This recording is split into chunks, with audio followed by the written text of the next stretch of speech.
ಯಾವಾಗ ನದೀಮ್ ಅವರು 92.9 metre javelin ಥ್ರೋವನ್ನು ಮಾಡಿದ್ರು, ಅವರ ಮುಖದಲ್ಲಿ, ನೀರಜ್ ಚೋಪ್ರಾ ಮುಖದಲ್ಲಿ ನರ್ವಸ್ ಎದ್ದು ಕಾಣಿಸ್ತಾ ಇತ್ತು. ನಾವೆಲ್ಲರೂ ಕೂಡ ಅವರ ಬಂದಂತಹ ಥ್ರೋ ಮಾಡೋದಕ್ಕೆ ಬಂದಂತಹ ಸಮಯದಲ್ಲಿ ನಾವೆಲ್ಲರೂ ಕೂಡ ಅದನ್ನೇ ಮಾತಾಡ್ತಾ ಇದ್ರಿ. ಪಕ್ಕಾ ನೀರಜ್ ಚೋಪ್ರಾ ನರ್ವಸ್ ಆಗಿದ್ರು ರಂಜಿತ್. ಸುಮಾ, ಮತ್ತೊಂದು ಕಡೆಯಲ್ಲಿ ಇಡೀ ದೇಶವೇ ಕಾಯ್ತಾ ಇತ್ತು, ಮತ್ತು ಅವರ ಮೇಲೆ ಒಂದು ಭರವಸೆ ಇತ್ತು ಚಿನ್ನವನ್ನು ಗೆಲ್ತಾರೆ ಅಂಥೇಳಿ. ಚಿನ್ನ ಗೆದ್ದಿದ್ರೆ ಏನು ರೆಕಾರ್ಡ್ ಆಗ್ತಾ ಇತ್ತು ಸುಮಾ? ಇಡೀ ಹಿಂದೂಸ್ತಾನ ಹೇಳ್ತಾ ಇದ್ದಿದ್ದು ಒಂದೇ ಮಾತು, ನೀರಜ್ ಚೋಪ್ರಾ ಒಲಿಂಪಿಕ್ಸ್ ವಿಲೇಜ್ಗೆ ಹೋದಾಗ ಈ ಬಾರಿಯೂ ಕೂಡ ನೀರಜ್ ಚೋಪ್ರಾ ಕಡೆಯಿಂದ ಭಾರತಕ್ಕೆ ಚಿನ್ನದ ಪದಕ ಬಂದೇ ಬರುತ್ತೆ. ಸತತವಾಗಿ 2ನೇ ಬಾರಿ ನೀರಜ್ ಚೋಪ್ರಾ ಬಂಗಾರದ ಪದಕವನ್ನು ಗೆಲ್ತಾರೆ ಅಂತ ಹೇಳಿ ಎಲ್ಲರೂ ಕೂಡ ನಿರೀಕ್ಷೆ ಇಟ್ಕೊಂಡಿದ್ರು. ಯಾಕೆ ಅಂತಂದರೆ ಅವರು ಇತ್ತೀಚಿನ ಪ್ರದರ್ಶನವನ್ನು ನೋಡಿದಾಗ ಎಲ್ಲರೂ ಕೂಡ ಅದೇ ಮಾತನ್ನು ಹೇಳ್ತಾ ಇದ್ರು. ಆದರೆ ಪಾಕಿಸ್ತಾನದ ನದೀಮ್ ಅವರು ಅದನ್ನು ಉಲ್ಟಾ ಮಾಡಿದರು. ಇನ್ನೊಂದು ವಿಚಾರ ಏನು ಅಂತ ಅಂದರೆ, ಇನ್ ಕೇಸ್ ಏನಾದರೂ ನೀರಜ್ ಚೋಪ್ರಾ ಅವರು ಚಿನ್ನದ ಪದಕವನ್ನು ಗೆದ್ದಿದ್ರೆ ಒಲಿಂಪಿಕ್ಸ್ನಲ್ಲಿ ಸತತವಾಗಿ 2 ಬಾರಿ ಚಿನ್ನದ ಪದಕವನ್ನು ಗೆದ್ದಂತಹ 6ನೇ ಜಾವ್ಲಿನ್ ಥ್ರೋವರ್ ಅನ್ನೋ ದಾಖಲೆಯನ್ನು ಬರಿತಾ ಇದ್ರು. ಆದರೆ ಪರವಾಗಿಲ್ಲ, ಚಿನ್ನ ಹೋದರೂ ಪರವಾಗಿಲ್ಲ, ಬೆಳ್ಳಿ ಪದಕವನ್ನು ಗೆದ್ದಿದ್ದಾರೆ. ಇದೂ ಕೂಡ ಸಾಧನೆ. ಬೆಳ್ಳಿ ಪದಕ ಗೆಲ್ಲೋದು ಅಂತ ಅಂದರೆ ಅಷ್ಟು ಈಸಿ ಅಲ್ಲ. ಒಲಿಂಪಿಕ್ಸ್ನಂತಹ ದೊಡ್ಡ ಕ್ರೀಡಾಕೂಟದಲ್ಲಿ ಅದು ಸತತವಾಗಿ ಮೊದಲ ಅಂದರೆ ಟೋಕಿಯೋ ಒಲಿಂಪಿಕ್ಸ್ನಲ್ಲಿ ಬಂಗಾರದ ಪದಕ, ಪ್ಯಾರಿಸ್ ಒಲಿಂಪಿಕ್ಸ್ನಲ್ಲಿ ಬೆಳ್ಳಿ ಪದಕ, ಅದು ಈಸಿ ಮಾತಲ್ಲ, ಸುಲಭದ ಮಾತಲ್ಲ. ಇದೂ ಕೂಡ ದೊಡ್ಡ ಸಾಧನೆ. ಜೊತೆಗೆ ನಾನು ಆಗಲೇ ಹೇಳ್ತಾ ಇದ್ದೆ, ಈ ಸಾಧನೆಯನ್ನು ಭಾರತದ ಯಾವ ಅಥ್ಲೀಟ್ ಕೂಡ, ಟ್ರ್ಯಾಕ್ ಆ್ಯಂಡ್ ಫೀಲ್ಡ್ನಲ್ಲಿ ಯಾವ ಅಥ್ಲೀಟ್ ಕೂಡ ಮಾಡಿರಲಿಲ್ಲ. ಗೋಲ್ಡನ್ ಏನು ಟೋಕಿಯೋ ಒಲಿಂಪಿಕ್ಸ್ನಲ್ಲಿ ಬಂಗಾರದ ಪದಕ ಗೆದ್ದಿದ್ರು, ಅದೇ ದಾಖಲೆ ಆಗಿತ್ತು. ಅದಾದಮೇಲೆ ಸತತವಾಗಿ 2ನೇ ಪದಕ, ಬೆಳ್ಳಿ ಪದಕ, ಇದು ಕೂಡ ಸಾಧನೆ. ಈ ಸಾಧನೆಯನ್ನು ಸದ್ಯಕ್ಕಂತೂ ಯಾವ ಭಾರತದ ಕ್ರೀಡಾಪಟು ಕೂಡ ಬ್ರೇಕ್ ಮಾಡೋದಕ್ಕೆ ಸಾಧ್ಯ ಇಲ್ಲ Ranjith. Okay, just hold Suma. ನೋಡಿ, ಚಿನ್ನ ಜಸ್ಟ್ ಮಿಸ್ ಆಗಿದೆ ನೀರಜ್ ಚೋಪ್ರಾಗೆ. ಪ್ಯಾರಿಸ್ ಒಲಿಂಪಿಕ್ಸ್ನಲ್ಲಿ ಬೆಳ್ಳಿಯನ್ನು ಗೆದ್ದಿದ್ದಾರೆ ನೀರಜ್ ಚೋಪ್ರಾ. ದೇಶದ ಎಲ್ಲ ಕಡೆ ಸಂಭ್ರಮಾಚರಣೆ ಈಗ ಮನೆ ಮಾಡಿದೆ. ನೀರಜ್ ನಿವಾಸದ ಎದುರು ಭಾರೀ ಸಂಭ್ರಮ. ನೀರಜ್ ಚೋಪ್ರಾ ಬೆಳ್ಳಿ ಗೆಲ್ತಾ ಇದ್ದಂತೆ ಭಾರೀ ಸಂಭ್ರಮ ಮನೆ ಮಾಡಿದೆ. ಬಂಗಾರದ ಹುಡುಗನಿಗೆ ಬೆಳ್ಳಿ ಪದಕ ಪ್ಯಾರಿಸ್ ಒಲಿಂಪಿಕ್ಸ್ನಲ್ಲಿ. ನೋಡಿ, ನೀರಜ್ ಚೋಪ್ರಾ ಅವರ ಮನೆ ಇದು. ಮನೆಯಲ್ಲೂ ಕೂಡ ಸಂಭ್ರಮ ಸಡಗರ ಮನೆ ಮಾಡಿದೆ. ನೀರಜ್ ಚೋಪ್ರಾ ಚಿನ್ನ ಗೆಲ್ಲಬೇಕಾಗಿತ್ತು, ಜಸ್ಟ್ ಮಿಸ್ ಆಗಿದೆ. ಆದರೆ ಈ ಒಲಿಂಪಿಕ್ನಲ್ಲಿ ಅವರು ಬೆಳ್ಳಿ ಗೆಲ್ಲೋ ಮೂಲಕ ಮತ್ತೊಂದು ಮೈಲುಗಲ್ಲನ್ನು ದಾಟಿದ್ದಾರೆ. ನೀರಜ್ ಚೋಪ್ರಾ ಅವರ ಮನೆಯವರಿಗೆ, ಅವರ ಕುಟುಂಬದವರಿಗೆ ಈಗ ಸಂಭ್ರಮ ಸಡಗರ. ಅವರ ಮನೆಯಲ್ಲಿ ಸಂತಸದ ವಾತಾವರಣ ಈಗ ನೀವು ಗಮನಿಸ್ತಾ ಇದ್ದೀರಿ. ನೀರಜ್ ಚೋಪ್ರಾ ಅವರು ಬೆಳ್ಳಿಯನ್ನು ಮುಡಿಗೇರಿಸಿಕೊಳ್ತಾ ಇದ್ದಂತೆ ಒಂದು ಸಡಗರ, ಒಂದು ಸಂಭ್ರಮ ಅವರ ಮನೆ ಮುಂದೆ ಕಾಣಿಸ್ತಾ ಇದೆ.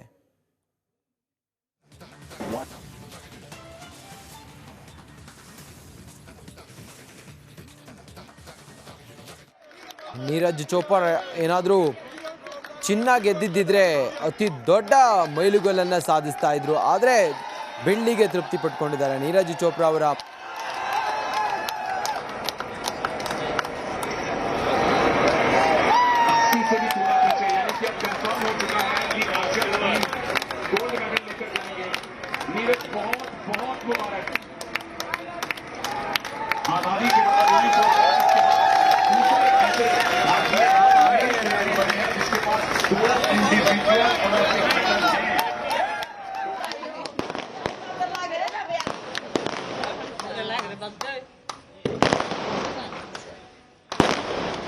बहुत बहुत धन्यवाद. ಚೋಪ್ರಾ ಬೆಳ್ಳಿಯನ್ನ ಗೆಲ್ಲುತ್ತಿದ್ದಂತೆ ಅವರ ಕುಟುಂಬದವರು, ಅವರ ಮನೆಯವರು, ಫ್ಯಾಮಿಲಿಯವರು ಸಿಹಿ ಹಂಚಿ ಸಂಭ್ರಮಿಸ್ತಾ ಇರೋದನ್ನು ನೋಡ್ತಾ ಇದ್ದೀರಿ. ನೀರಜ್ ಚೋಪ್ರಾ ಅವರ ನಿವಾಸ, ಹರಿಯಾಣದ ನೀರಜ್ ಚೋಪ್ರಾ ಅವರ ನಿವಾಸದಲ್ಲಿ ಸಂಭ್ರಮ ಸಡಗರ ಮನೆ ಮಾಡಿದೆ. ಅವರ ಫ್ಯಾಮಿಲಿಯವರು ಸಿಹಿ ಹಂಚಿ ಸಂಭ್ರಮಿಸ್ತಾ ಇರುವಂಥ ದೃಶ್ಯವನ್ನು ಗಮನಿಸ್ತಾ ಇದ್ದೀರಿ. ನೀರಜ್ ಚೋಪ್ರಾ ಅವರ ಸಂಬಂಧಿಕರು, ಅವ್ರ ಫ್ಯಾಮಿಲಿಯವರು, ಅವ್ರ ಕುಟುಂಬದವರು.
ನೀರಜ್ ಚೋಪ್ರಾ ಅವರ ಮನೆಯ ಮುಂದೆ ಸಂಭ್ರಮ ಸಡಗರ ನೋಡಿ, ಸಿಹಿ ಹಂಚಿ ಸಂಭ್ರಮಿಸ್ತಾ ಇದ್ದಾರೆ. ನೀರಜ್ ಚೋಪ್ರಾ ಬೆಳ್ಳಿ ಗೆಲ್ತಾ ಇದ್ದಂತೆ ಇಡೀ ದೇಶವೇ ಇವತ್ತು ಸಂಭ್ರಮಿಸ್ತಾ ಇದೆ. ಭಾರತಕ್ಕೆ ಮತ್ತೊಂದು ಪದಕ, ಒಟ್ಟು 5 ಪದಕ ಭಾರತಕ್ಕೆ ಇಲ್ಲಿವರೆಗೂ ಕೂಡ ಬಂದಂಗಾಗಿದೆ.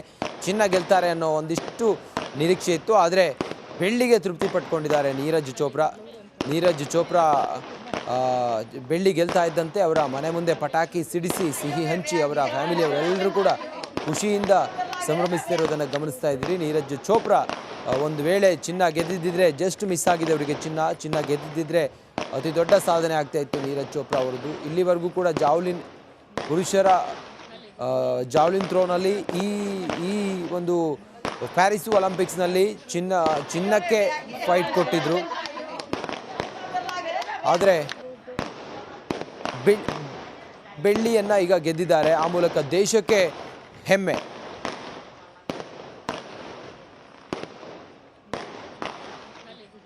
ಇನ್ನು ಈ ಕುರಿತಾಗಿ ನಮ್ಮ ಜೊತೆಯಲ್ಲಿ ಮಾತಾಡೋದಕ್ಕೆ ನೀರಜ್ ಚೋಪ್ರಾ ಅವರ ಮಾಜಿ ಕೋಚ್ ಕಾಶಿನಾಥ್ ಅವರು ಈಗ ಸಂಪರ್ಕದಲ್ಲಿದ್ದಾರೆ. ಸರ್ ನಮಸ್ಕಾರ. ನಮಸ್ಕಾರ ಸರ್. ಇಡೀ ದೇಶದ ಸೆಲೆಬ್ರೇಟ್ ಮಾಡ್ತಾ ಇದೆ ಸರ್, ಒಂದು ಪ್ರೌಡ್ ಫೀಲ್ ನಮ್ಗೆಲ್ರಿಗೂ. ಎಸ್ ಎಸ್ ಎಸ್ ಎಸ್ ಬಹಳ proud feel. Second time Olympics ಅಲ್ಲಿ ಮೆಡಲ್ ಮಾಡ್ತಿದ್ದ ನೀರಜ್. Congratulation sir. ಹಾ, ತಮ್ಗೂನು ಆ ದೇಶವಾಸಿಗಳು ಎಲ್ಲರಿಗೂ congratulation. Big history create Neeraj Chopra. ಇತಿಹಾಸ ಕ್ರಿಯೇಟ್ ಮಾಡಿದ್ರು ನೀರಜ್ ಚೋಪ್ರಾ. ಎಸ್ ಎರಡನೇ ಬಾರಿ ಮೆಡಲ್, ಗೋಲ್ಡ್ ಮಿಸ್ ಆಯ್ತು, ಅದೇ ಸ್ವಲ್ಪ ನೋವು. ಬಟ್ ಆದ್ರೂ ಲಾಸ್ಟ್ ಒಲಿಂಪಿಕ್ಸ್ ಇಂದ ಚೆನ್ನಾಗಿ ಮಾಡ್ದ. ಮತ್ತೆ ಈ ವರ್ಷದ ಸೀಸನ್ ಬೆಸ್ಟ್ ಥ್ರೋ ಬೇರೆ ಮಾಡಿತ್ತು, ಸೆಕೆಂಡ್ ಬೆಸ್ಟ್ ಥ್ರೋ ಇದು. ಹೌದು. ಅಷ್ಟು ಈಸಿ ಇದೆಯಾ ಸರ್ ಹಾಗಾದ್ರೆ ಆ ಒಂದು ಪ್ರಾಕ್ಟೀಸು ಮಗದೊಂದು ಮೆಡಲ್ ಪಡೆಯೋದೇ ಒಂದು ಗ್ರೇಟ್, ಅದು ಒಂದು ಹಾರ್ಡ್ ವರ್ಕ್, ಅದು ಅಷ್ಟು ಈಸಿ ಇದೆಯಾ? ಹೆಂಗಿತ್ತು ಅಂತ ನೀವು ಇವತ್ತು ನೋಡ್ದಂಗೆ? ನೀರಜ್, ನಾನ್ ಕಾಂಪಿಟಿಷನ್ ಅದೇ ನೋಡುದಿಲ್ಲ, ನೀವೆಲ್ಲ ನೋಡಿರ್ಬೇಕಲ್ಲ. ಐ ಥಿಂಕ್ ಬಹಳ ಟಫ್ ಕಾಂಪಿಟಿಷನ್ ಇತ್ತು. ಯಾಕಂದ್ರೆ ಈಗ ಪಾಕಿಸ್ತಾನ ನದೀಮ್ನವರು ಸೆಕೆಂಡ್ ಥ್ರೋನೇ, ಅಕಸ್ಮಾತ್ ನೀರಜ್ ಫಸ್ಟ್ ಥ್ರೋ ಏನಾದ್ರು ಅವನು ಒಳ್ಳೆ ಥ್ರೋ ಮಾಡಿದಿದ್ರೆ ಸೊ ಅವಾಗ ಪ್ರೆಷರ್ ನದೀಮ್ ಮೇಲೆ ಹೋಗ್ತಾ ಇತ್ತು. But Neeraj first throw fall ಆಗಿದ್ದಕ್ಕೆ ಅವನಿಗೆ ಸ್ವಲ್ಪ ಸಪೋರ್ಟ್ ಆಯ್ತು ಅದು.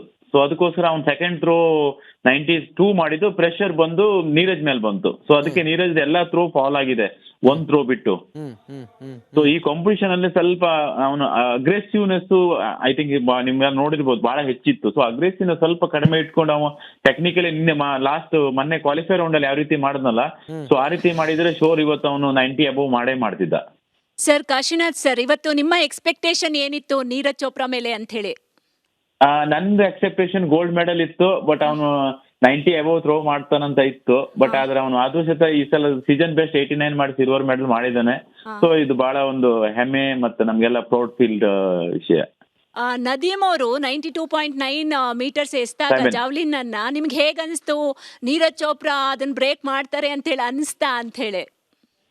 ಆಕ್ಚುಲಿ ನಾನು ಹೇಳ್ಬೇಕಂದ್ರೆ 92.97 ಇದು ಔಟ್ಸ್ಟ್ಯಾಂಡಿಂಗ್ ಥ್ರೋ ಇದು. ಯಾಕಂದ್ರೆ ಅವನು ನೀರಜ್ ಇನ್ನೂ ಯಾವ್ದು ಆ ರೀತಿ ಥ್ರೋ ಮಾಡಿರ್ಲಿಲ್ಲ ಕಾಂಪಿಟಿಷನ್ ಅಲ್ಲಿ. ಬಟ್ ನದೀಮ್ 90 ಅಬೌವ್ ಥ್ರೋ ಮಾಡಿದ ಲಾಸ್ಟ್ 2022 ಅಲ್ಲಿ.